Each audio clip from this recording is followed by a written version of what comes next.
We are recording.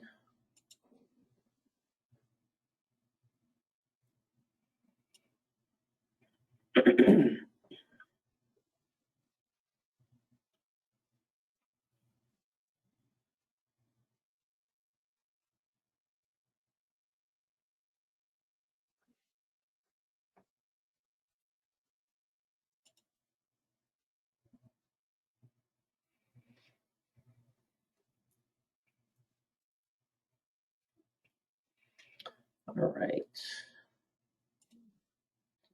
Some cleanup here.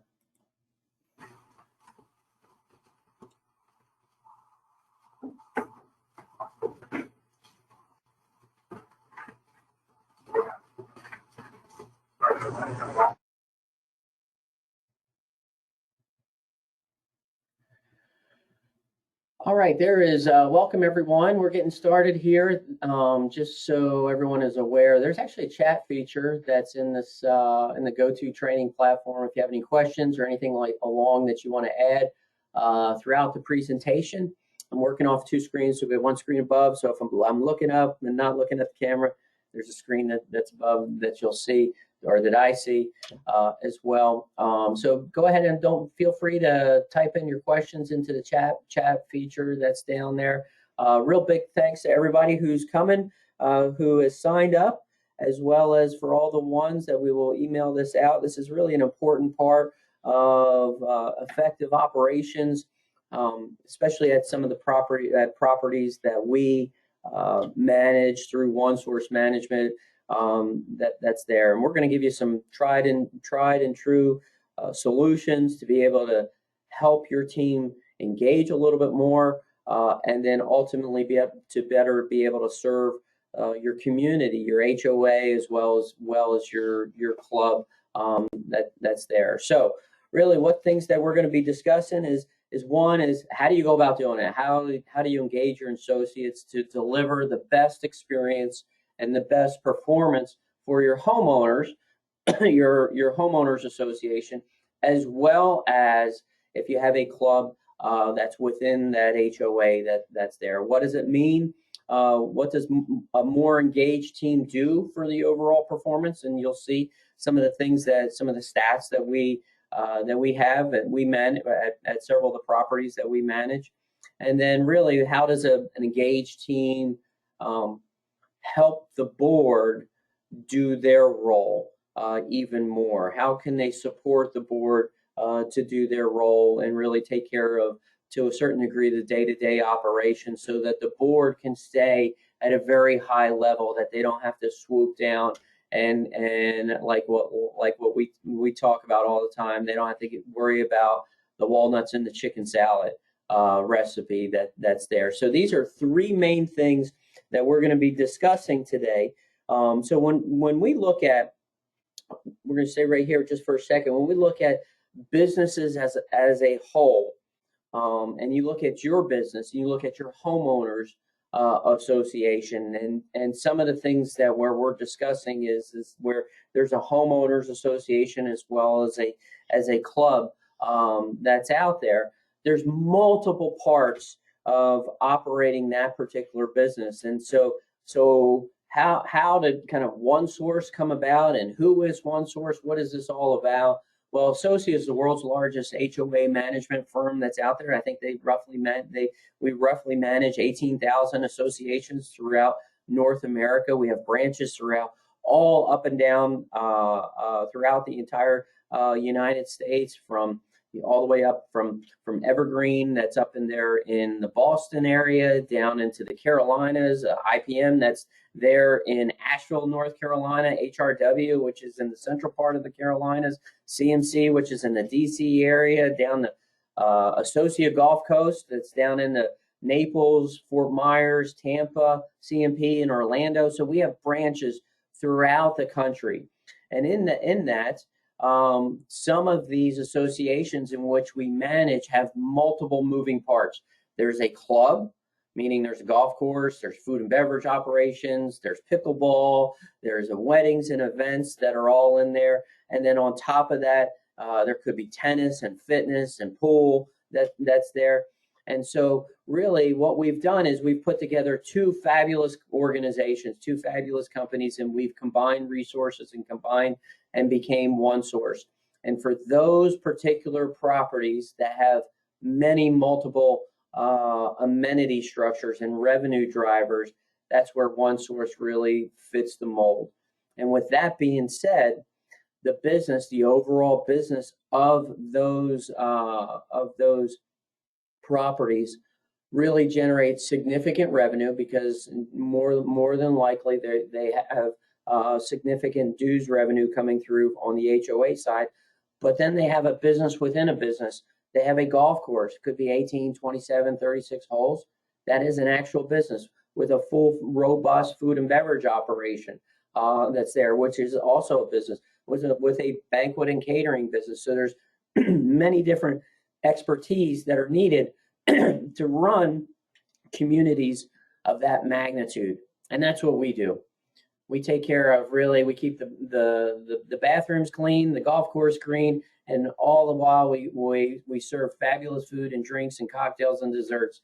We not only are we taking care of the homeowners, the governance of the home ownership with the financial and the transparency in regards to financial accountability and reporting, but we're taking care of all of those. We professionally manage all of the other aspects, from sales and marketing to the HR, fitness, golf maintenance, as well as the restaurants that are there if you have hospitality. And these are all different one source properties that we manage throughout the United States. And every picture that you'll see kind of moving forward is a one source property going forward. So from a revenue standpoint, more than likely there is at least $1 million on the top line, maybe $2, maybe $3, maybe $4 million that are going through that homeowners association. So if you think about it in the context of business as a whole, only 7% of all businesses in the United States generate more than $1 million. So think about that. 93% of all businesses in the United States generate less than $1 million. And so your homeowners association probably falls into that 7%. And if it's at $1 million, you more than likely you're going to have maybe 15, 20 employees or so. This is kind of I would say a spectrum of employees, and we call them associates because they work with us, not for us. If it's at $2 million, you're going to have anywhere between, say, 25 to 60, depending upon the intricacies of the property. If it's at generating $3 million, you're going to have anywhere between 60 and 90 employees, associates that are working at that community. And if it's over $4 million, which we have several of those, you're going to be in the 90 plus associates. And so when you think about that, all of a sudden labor becomes an incredibly high expense or asset for the operation.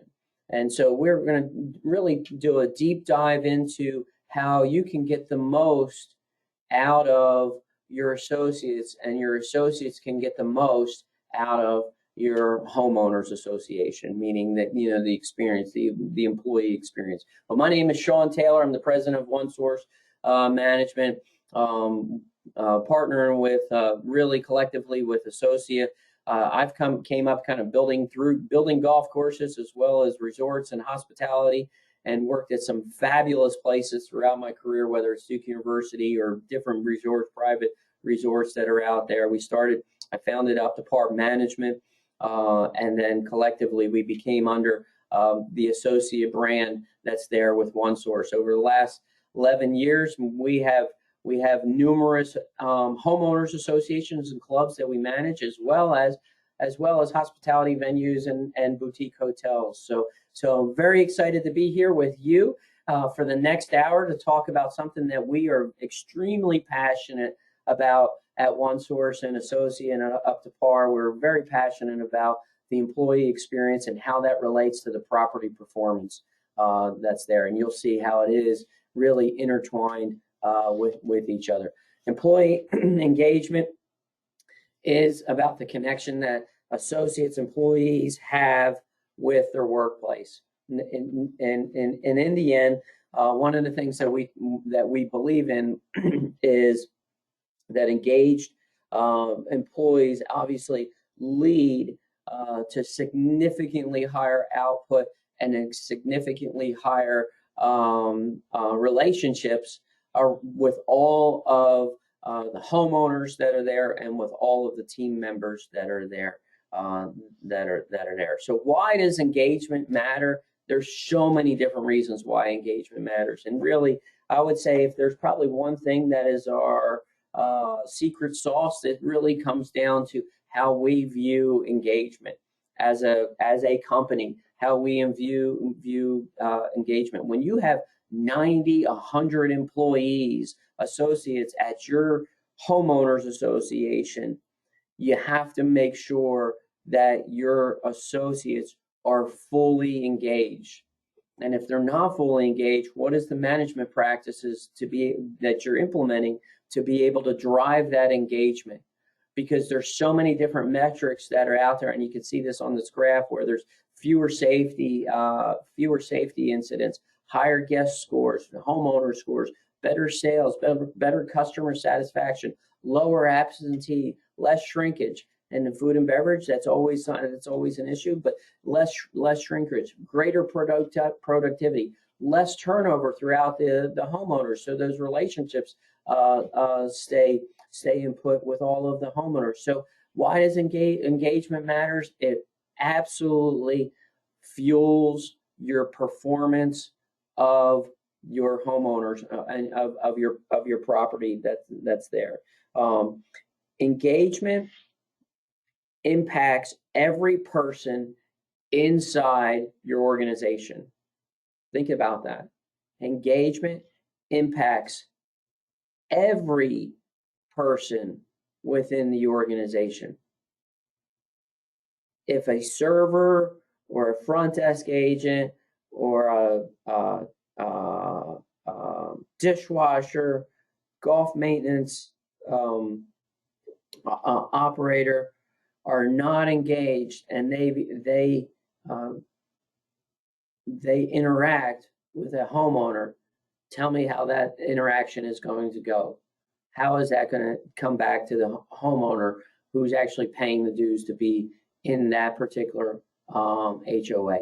Engagement impacts every aspect of your organization and every person within your organization that's there. So let me click here. There we go. So there's a difference. There's a difference with associates and with employees. There's a difference between job satisfaction versus someone who's engaged in their role. Job satisfaction is very much a one-way street. What is the company? What is my HOA management company or my club management company doing for me? It's a one-way street. And you generally, when it's only a one-way street, you're only getting half of the performance because it's a one-way street instead of a two-way street that's there. The associate may or may not be productive. They'll put in their time, but they're not going to put in the energy and to go from A to A squared or A cubed. That's on there. It's very rational when it becomes job satisfaction compared to the emotional connection when it comes to engagement. It's very rational in the sense that it meets, it checks all of their boxes when it comes to being a part of that organization. I'm getting a paycheck, I have health insurance, I'm putting in my time, and I'm living for my weekends. Okay, where someone who's totally engaged really is fully involved in what is happening. Everything that's happening there at the homeowners or at that club is they're very much looking at it from an emotional standpoint. This is the kind of the left and right hand side of the brains that are there and different quadrants that are there. It's how do you drive into that emotional commitment? And this is where when someone is fully engaged, they become emotionally attached to the role and to the performance of the property. They become emotionally attached to the teammates that are there. They become emotionally attached to the purpose of the organization. They become emotionally attached in the reputation and the service and the financial performance of that particular property. Completely different need. They actually flip more into the team side of things rather than looking at it as an individual. They look at it, they take maybe a two or three steps back, and they look at it from a company standpoint. Engaged employees, instead of the one way, it's a two-way street. They work with passion. They're completely they're driven. They're driven to go to that A squared, A cubed. They want to go above and beyond the call of duty. At our properties, we have an award that we give out every single month. It's called the Try Hard Award, and it exemplifies someone who is try hard, and has gone above and beyond the call of duty and has lived our values. And we give that award, and we take that award really pretty seriously, because those are the associates that are really given that emotional commitment, and they value and they believe in what they do on a day-to-day basis, that are there. Let's see. As a whole, employees that are emotionally committed, they're actually 33% less likely to leave your organization. That's a third. That's a big stat. They're less likely to leave because they have committed to there. They're 44% more likely to go above and beyond if they're emotionally committed. 44%. So not only are they less likely to leave, and they're committed to what we're trying to do, but they're also more than likely, on average, 44% of the time, to go above and beyond. Again, engaged employees, engagement touches every aspect of your organization. This is our secret sauce. This is kind of everything that kind of pulls everything together. And we're going to talk a lot about touchy-feely stuff today. You know, it's really lots of conversations, a lot of things, but in the end, it's how well is your team operating collectively together, and how well are they operating individually when no one is looking, and then how is that all being measured, and how is that being tracked. So on a whole, there's really three types of employees that are there. Keep in mind the 16%. There's 16% that are out there. They're physically that are present. They're psychologically absent. They're unhappy with their work situation, and you know what? They want to let everyone know about it. We've all worked with employees like this. They love sharing their discontent that's there with their colleagues, and sometimes with their customers. How many times have you gone into a restaurant and all of a sudden you ask the server, you say, well, how are you doing today? Nah, we're doing okay. What's good on the menu today? What do you recommend? Oh, I don't know. I've never eaten here. Actively disengaged. Okay. That's part of that. Not engaged. Keep in mind the 16%, because that 16% is going to rear its ugly head further down into the presentation. Not engaged. They're satisfied. Okay, this is the job. These are the satisfied associates. They're satisfied. They're productive. Okay, but they're not connected. They're not emotionally connected with it. They're more likely to miss their work days. They are more likely to actually leave the organization, because they're the ones who are going to take, another 50 cents someplace else, or another 25 cents someplace else, or a 5% raise someplace else, and then you'll see them that they haven't, to some degree, they maybe not have found internally. They maybe not have found their purpose, and that's why they go from job to job to job to job on the resume. Now, the 33 that we'd love to see more into that 33. They're loyal. They're psychologically committed to the organization. These are the ones that are emotionally connected. So how do we get some of the 51 into the 33, and how do we move some of those 16 maybe to do something a little bit different that's out there? We're going to talk all about that. So how do we go about measuring? How does OneSource, Associate, how do we go about and up to par measure engagement? So if you look at this graph, there's different. There's a foundational need, there's individual needs, there's the teamwork needs, and then ultimately there's the growth needs. These are all predicated off of the Gallup organization called Q12, and it's engagement hierarchy that's there. And so one builds on top of the other, and you have to go through these, and you can see all the questions that are there that are listed. Whether it's the first question to the 12 questions, and they have different needs. Okay, each subsection within the hierarchy here has different needs. Like that very first basic foundational question is, if I'm an associate, what do I get? What do I get immediately from coming and working at XYZ HOA, XYZ club within HOA, XYZ food and beverage operation, golf course, tennis facility, pool operation? What do I get immediately? And so from the manager's perspective, side of things is help. This is how we view this, and throughout the webinar is we're going to tell you how we go about doing this, because we realize that a $4 million, $3 million, $2 million business needs to be treated like a business, not a hobby. You can't treat your HOA like a hobby. Can't treat your club like it's somebody's pet project, and you're going to get on the board and you're going to get something built because it's never been done. You got to treat it like a business. You got to make sure that you run your HOA. And this is why professional management companies are so successful in this environment, because we do treat these organizations, these businesses, in that top 7%.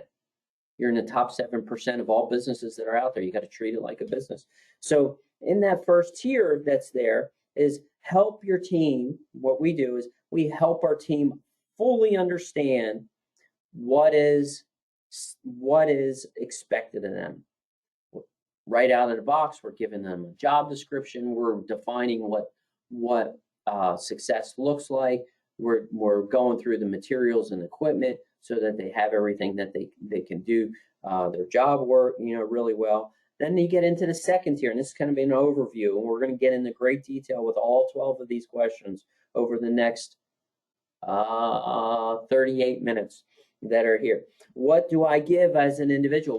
What am I supposed to do as that individual? How am I supposed to really work within this framework? And then the third is me as that individual. Do I even belong? Do I belong with this team? Are my values and cultures, are they really in alignment? And am I really finding myself? I'm able to be myself, and my strengths come through and through, and really work within this organization and be successful. And then ultimately, what's my path look like for me to continually grow within the company, continue to grow along with my colleagues that's there. So how can I, and my managers, how are we challenging our teammates to be able to continually grow? Well, so we measure these 12 questions. We have two sides of measurements. We actually, within the company, within OneSource, up to par and associate, we actually have what we call an associate net promoter score. And you've seen this when you've gone to a restaurant. Would you recommend this hotel? Would you recommend this restaurant? Would you recommend this golf course? And so forth. Well, we tie that back into, would you recommend OneSource to be an employee of OneSource? Okay. And so it is, the way we go about doing that is it's a 10-point scale. And then within that 10-point scale, we take the 9s and the 10s that really love working for us, the 7 or 8s that are satisfied, and then the detractors, the 0 through 6. And so it's the percentage of the 9s and 10s minus the percentage of the detractors. The passives are kind of net neutral. And then that's where you get your net promoter score. So us as a company, World class is considered 70, and we're coming very close into that world class consideration across all of our associates across all of throughout the country. We're getting very, very close to that 70 score that's there. Good, a 0 is good. And you'll see a lot of companies that are very, very good companies to work for that are in that good, that are in that 0, 10, 5, 20, 30, 35 framework. So that is something that we really look at to say, are our associates, our employees, are they happy enough to be able to promote us to their friends and their family to come work with us? That's there. Now, when we also look at the engagement side of things, once we get our engagement scores, and we're going to go through this, you'll see how we go about doing this, is that once we take a survey 3 times a year on the 12 questions that's there, and then we take those results from those 12 questions and we put together every property that we manage, we put together an action plan to help us drive the engagement of all of our properties. So we know that, because it ultimately doesn't matter how we think that we're doing, it matters how our customer thinks that we are doing. And the only way that our customer is going to think that we're doing a great job if it's our team is fully engaged on being able to drive that performance of that property. So we take that and we look at our action plans, we analyze it, we share and learn, we collaborate with all of our teammates that are there, the team that's there at the property, and then, you know what, we make sure that it's posted, it's visible, and it's a focus, it's something that's a spotlight, it's always top of mind, continually going forward. So once we have our plan, we put our plan together, and then, you know what, we start adopting and executing on that plan, continue to move forward. And so this is your, you know, you're looking at this as kind of the waves of change. Remember that 16%? And this is something that we hold dear. So keep in mind that 16%. Within that HOA, of those 90 employees, of those 60 employees, when you're trying to make a change in regards to engagement, you're always going to have several immediately right off the bat that are going to jump right in there. They're going to be innovators. Boy, they want to be all in. They're driving the change, and they're going to influence the early adopters. Those first 2 segments, boom, are really pretty quick. You're going to get to that, you're going to get to that 16% fairly quick. And then you'll start to work into that early majority, and then not until you get into a little bit of the late majority, where it's the tipping point, where everything starts to move over into, and you start to drive that change that necessarily that needs to happen to drive your engagement levels that are there. So, with that being said, what winds up happening is that 16% are the part that are actively disengaged, and they will never jump on the boat. They will bring your boat down. And so with that is, you know what we have found in our Q12 questions, you just really have to, you got to coach them and give them the opportunity to take their active disengagement and work for someone else, because they are just a cancer within your organization, within the homeowners association, and they are just doing nothing but driving the performance of your property down. And that is something that we hold dear for, is that, that you have to, the late majority is very salvageable. You can coach them, and then you can get them into moving in the right direction. That 16% that we have found, not so much. So get rid of them. Let them go work someplace else. Let them go work at another organization that doesn't care about what happens within the organization as much as your HOA cares about your organization. So let's do a deep dive. This is where kind of the rubber meets the road, and this is where that plan is all really important. That's there. So for the most part, do I know what is expected of me? One of the main manager's responsibilities is to make sure that base foundation is really clear. And across America, within the labor statistics that are out there, 50% of all people within the workforce are not really clear of what they're supposed to do at work. So immediately you can say, okay, I want to be on the right side of that coin toss. I want to be heads when it's being flipped heads, and I want to make sure that our teams are fully clear of what success looks like in that role, what they're supposed to do within that role. And that's the manager's responsibility for communicating those expectations, having a clear understanding of what the priorities are, what are the main objectives, and how we're going to continually measure ourselves with our key results that are out there. So the employee fully understands what they know of what they're doing. And then really kind of, these are the nuts and bolts, really kind of basic nuts and bolts of, job description, what are they getting paid to do? What actually encompasses their compensation at your property to get paid to do? And then in clear terms, what are expectations of others to help support them? And then to a certain degree is really, wrong way, to a certain degree is making sure that they know who are going to be the players that they're dealing with on a day-to-day basis. Really go about defining excellence in that role. And this is our best teams do this, our best managers do this on a day-to-day basis going forward.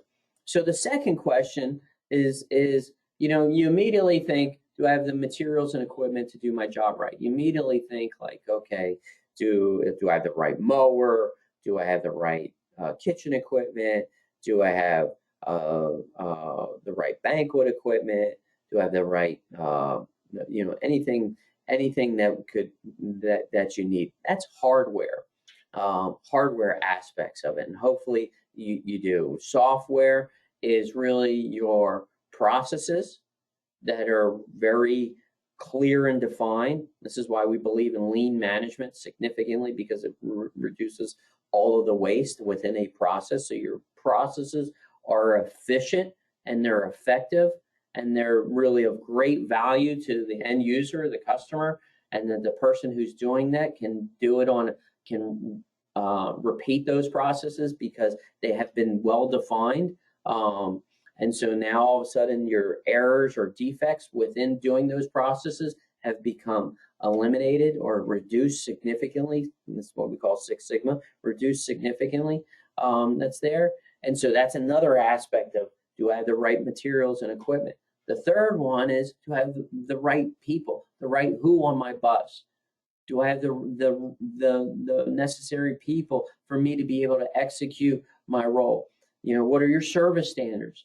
Are your service standards at your restaurant? Are they, 1 per 20, 1 server per 20? Are they 1 per 25, 1 per 30? Have they been defined?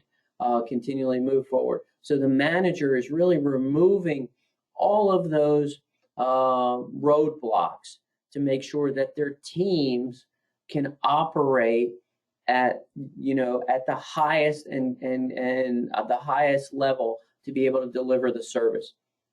Can you imagine if, like, the Boston Celtics? All right, let's have we're the Super Bowl. Can you imagine Tampa Bay Buccaneers going into the Super Bowl, and you know what? To a certain degree, they haven't been fed for 24 hours, and then they're going to go expect to play the Kansas City Chiefs.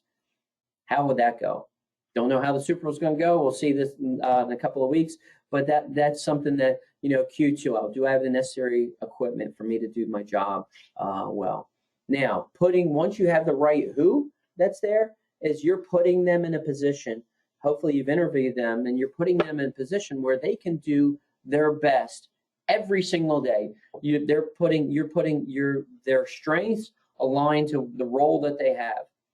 If you're trying to shove a round peg into a square hole, you're not going to get the best out of your team, and you may have to look for other opportunities within the organization where their strengths and their talents can flourish, and then they can actually generate and use their energy in such a great workflow When you see that you have someone is a good person committed to the organization, but they're not in the right role, you're going to see them that they're going to struggle slightly. That's there. So each person gains awareness of what and keeps in mind of their individual talents. Okay. So these are all things that our managers, what we're going to go through is maybe some conversations that our managers have with their teams, that they have each and every day. For the most part, the manager's trying to give them feedback of when they're doing things well. And when they do things really well, that helps the company move forward and helps the organization, helps the homeowners really move forward. And then so that associate's getting that feedback that they fully understand of what their contributions are and how their contributions are relates to the rest of the organization that's out there. So that leads us into, this is something that's really challenging, especially for a lot of managers that are out there, is really giving people praise, and trying to make sure that time frame is always in your head, where every 7 days you're trying to make sure that you're recognizing an associate for doing something that they've done extremely well during their workplace over the last 7 days or so, and you've tied that in there, and you've tied it into the values of the company. So we have our value system is called Echo Teamwork, and we try to look for opportunities when we see someone is executing, or someone's doing something that's very caring to see, or is very honest and hardworking, or is taking ownership of the experience that's there. So we look for that. And so, and again, you go back to that flipping of the coin, but this is kind of a different size coin that's there. When 65% of Americans don't receive recognition in the workplace, I find that a little hard to believe, because sometimes you don't hear it. But when they don't hear recognition within the workplace, you know what? You can do better than that. And just by little things, by doing these things, now all of a sudden you're starting to move your engagement scores up. We do the engagement scores on a scale of 1 through 5, with 5 being the best. Strongly agree, neutral, disagree, strongly disagree. Okay, and then we measure those. Are we at a 4 point something? Are we at a 3 point something? Or we get 4.8? And each of these different questions that are there, and this is where we come up with that game plan and that action plan to be able to move engagement levels specifically in each question. You can't build your house unless your foundation is taking care of itself. So that 1 and 2 is that foundation, and then question 3 through 6 is the next tier. It's kind of your first floor that's there. So you have to go through these questions that are really kind of systematically looking at everything that's there. Now, the 5th question here is someone cares. This is why maybe one of our values is care. That's there. When a manager makes an investment into an associate, all of a sudden now you're talking that you're really getting that two-way street going. You're really getting that, hey, I really care about my teammate. I really care about my colleagues that are here, that are there. And so when you see that, what we'll see is that we have really, they say with this particular question that there's 37, when this is high, is that you have 37% less turnover rate, because your supervisor, which has the greatest impact on employee satisfaction, heads and shoulders among everything else, whether it's compensation, benefit package, commute to work, your supervisor, your direct manager, has the highest impact of the employee's engagement levels. If they care about you, then consequently, you know what, you're going to feel valued as that team member. You're going to obviously you're going to want to really go above and beyond for your managers. There's an old adage that employees don't quit companies, they quit managers. A lot of truth to that. So when you can get your management team fully engaged, buying into the Q12, consequently, what's going to happen is it's going to matriculate throughout the entire workforce, because then you're going to start to see how everything relates to each other. You know, some of the conversations that your supervisor can have is really what makes you feel valued as a team member. What are some of the things that you think that you contribute or that are unique to the team? And you never know what those answers are going to come. And the manager is going to really say, well, you know what, this from the outside looking, this is some of the things that I see that you do that are exceptional to me. Your employees, they believe that they care, really care to you as a person as a whole. It's just more than an employee relationship that's there. Someone who encourages my development, help me grow, help me become better. What do I need to do? This is where it's screaming. What do I need to do for me to become better within my role? I don't think anybody wakes up in the morning and they say, you know what, I'm going to really be an average person today. I want to always move the goalpost, and I always want to move it further and further down the field because I want to continually grow. If someone who's actively disengaged, what's going to happen is chances are they've probably never had somebody who's encouraged their development that's there. So in the grand scheme of things, this is kind of the transition begins into the team. You know, how does my role affect everyone within the team? Humans as a whole, we really can't be successful completely by ourselves. We really need the strength and the team of, the skills of others that are there for us to be successful. So, what do I need to do to learn more? How can I apply that learning? How can I learn and grow faster?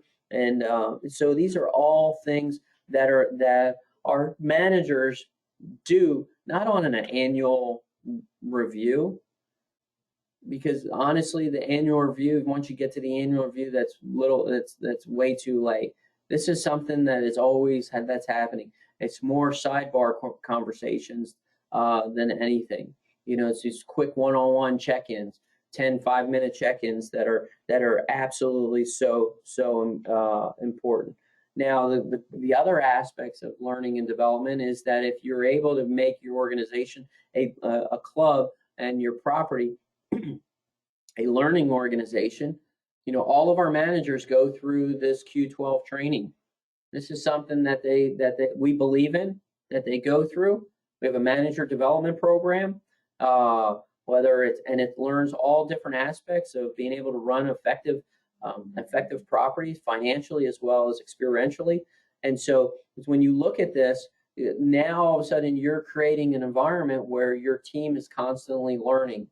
And there's nothing bad that comes out of when your team is actually learning. Now, the one thing I do want to have some caution with, your long-term employees. You have to still spend time with those long-term employees. They need development opportunities as well. You have to stretch them as well so that they're not stuck into the comfort zone that's there. Now, Q7, question 7. 1 in 5 workers strongly agree that their opinions don't count. Wow, I would hate to go to work like that.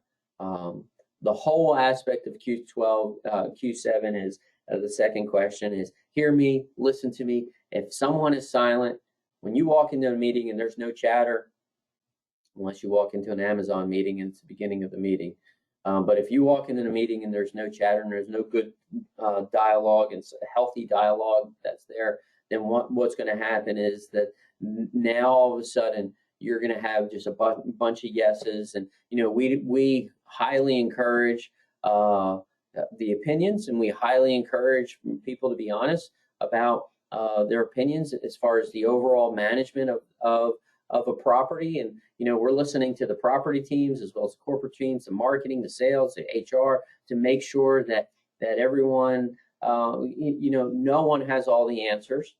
And so we want to hear, from the property, from the front lines. We want to hear what's going good and what's not going good, and be objective. If something's going bad, it's okay. At least there's some truth there, and then that's the only way that we're going to be able to fix it. So think about 3 ways to create maybe some idea sharing. Is one is obviously the team has to feel like that they can be listened to. 2 is really be proactive with this. Be very proactive and try to contact others to regularly solicit feedback that's there. And then 3rd, really kind of make it top of mind as you continually move forward. All right, so we got a little 15 minutes left, and we're right on schedule here. Our mission at OneSource Up to Par is to positively impact others. We are in hospitality, we are in club management, we are in homeowners management. We are here to positively impact others. An other can be a homeowner, another can be a board member, other could be a client, other can be a fellow associate, could be a vendor. That is our mission. When your team is connected with your purpose, all of a sudden everything starts to move in alignment. And you will receive, the byproduct of that is obviously you see the big stat there. It's 15 to 30% less turnover. But more importantly, what winds up happening is that you start to see that people start to make decisions based on, for us, making a positive impact rather than just making a decision. That's there. It's another level. It's taking it to another level. Mission-driven companies and work groups suffer 30 to 50% fewer accidents when they see that their purpose is part of making their job feel that important. 50%. Think about that in golf maintenance, or operating a kitchen, or doing or landscaping at your HOA. These are major quantifiable expense reductions, as well as quantifiable improvement in performance. That's there. The 9. This is the 16%. My associate. This is one thing that we just can't accept. We can't accept you not trying. If someone knows that they can do the job and they have the ability to be able to do the job and they just don't do it, that is something that just doesn't fit really well in our craw.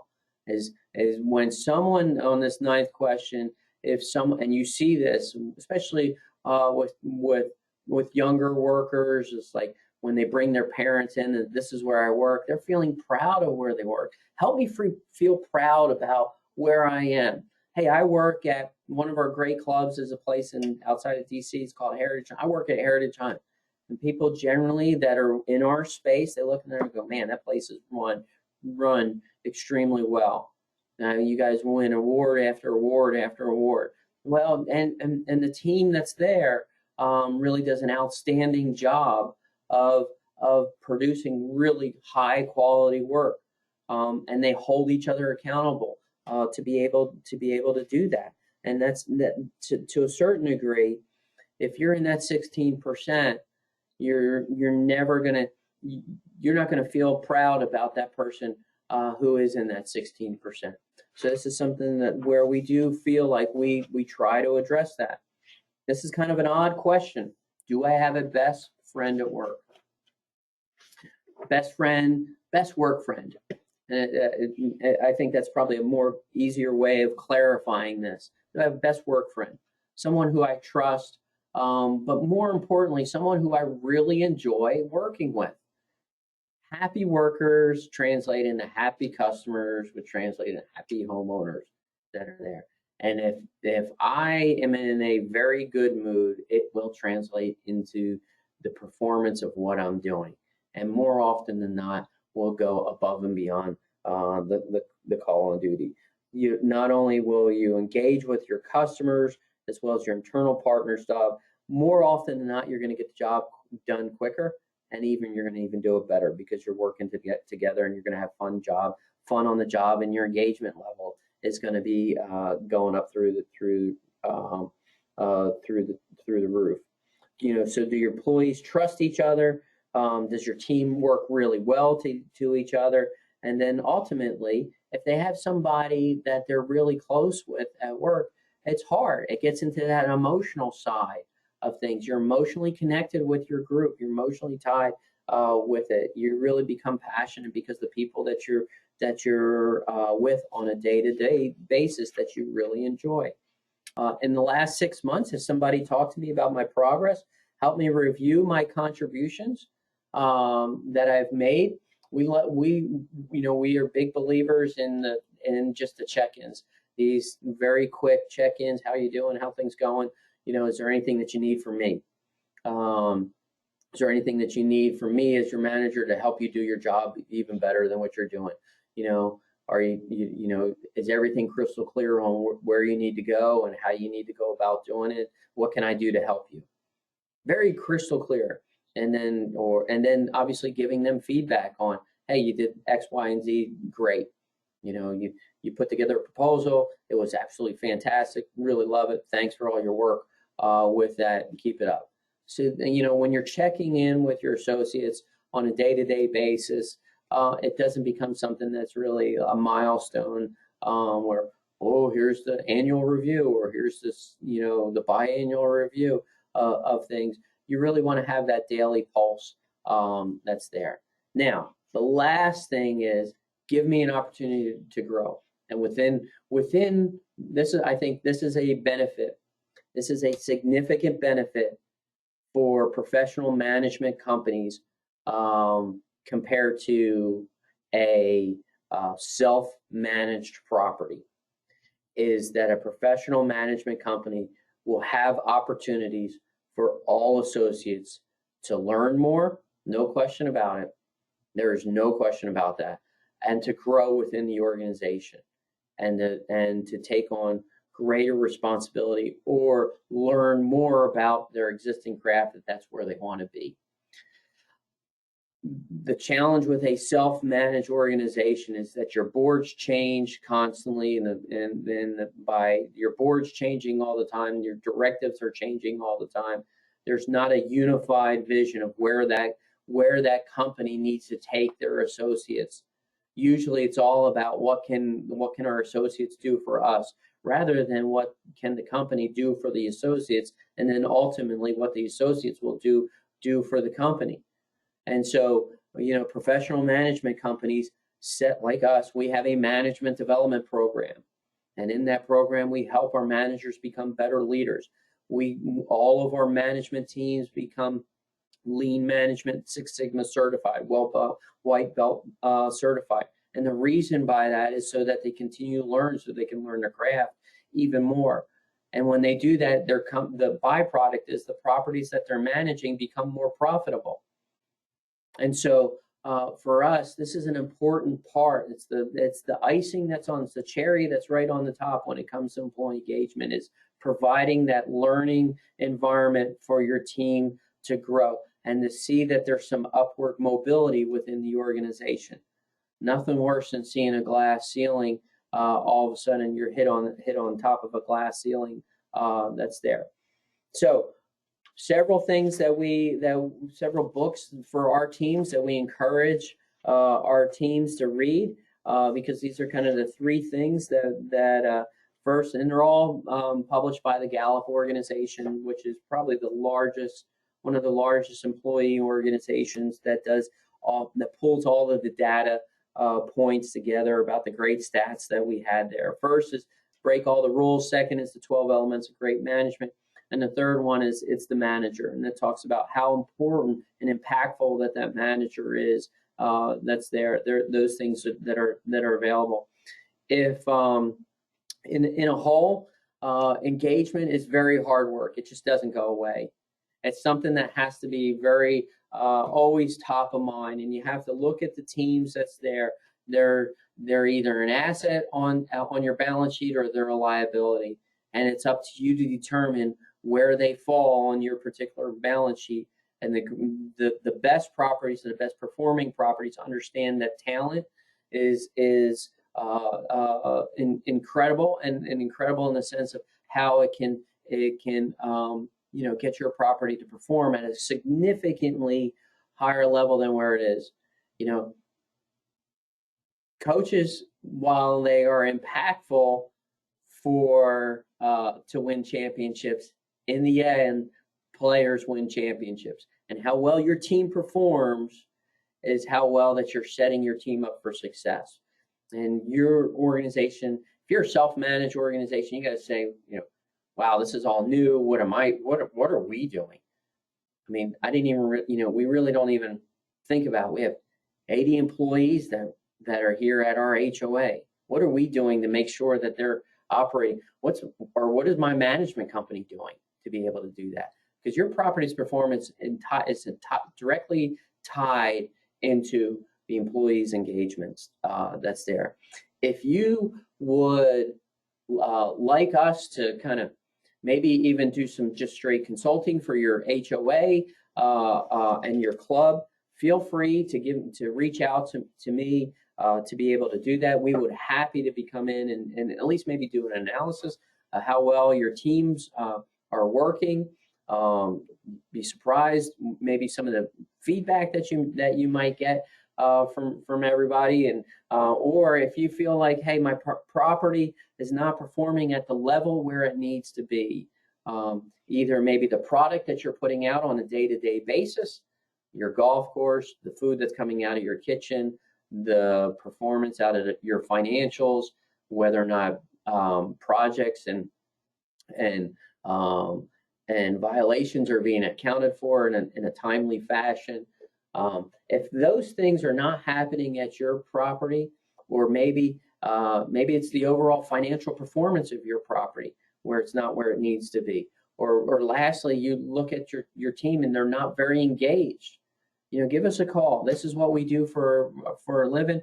We'd be happy to do a review for you to see how well that you're doing and see if there's an opportunity to help and give you some good strategies to be able to help going forward. So we would be welcome to listen to all of that and to hear how your property can be able to perform that much better based off of those three buckets. Those are the things that we usually see in a variety of different ways. Sometimes we see all three at the same time, which is makes for a good lively conversation, and as well as makes for a good strategy for you to how to turn your property performing into a much better way. So feel free to reach at me at shawn.taylor@uptoparmanagement.com, or you can call us directly in our office here. It's 540-464-4653. I really appreciate the time. Hopefully you've taken a nugget or two